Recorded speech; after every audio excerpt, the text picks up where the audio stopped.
নাবালিকাকে অপহরণ করে ধর্ষণের অভিযোগে এক ব্যক্তিকে গ্রেফতার করল ভক্তিনগর থানার পুলিশ।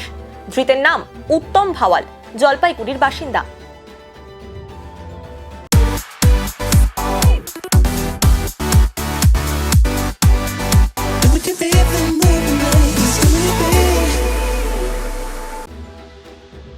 গত 23শে ডিসেম্বর ভক্তিনগর এলাকা থেকে 15 বছরের এক নাবালিকা নিখোঁজ হয়ে যায়। বিভিন্ন জায়গায় খোঁজ খবর নেওয়ার পর তাকে না পেয়ে ভক্তিনগর থানায় অপহরণের অভিযোগ দায়ের করে পরিবারের সদস্যরা। তদন্তে নেমে পুলিশ জানতে পারে উত্তম ভাওয়ালের সঙ্গে নাবালিকাকে শেষবার দেখা গিয়েছিল। শুরু হয় তার খোঁজ।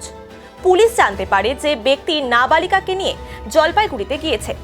পুলিশের একটি টিম জলপাইগুড়ির উদ্দেশ্যে রওনা দেওয়ার আগে ফের খবর আসে যে নাবালিকা পানিট্যাঙ্কি ফাঁড়ি অন্তর্গত এলাকায় রয়েছে।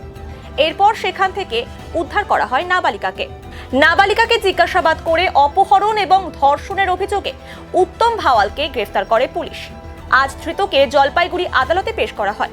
গোটা ঘটনার তদন্তে পুলিশ।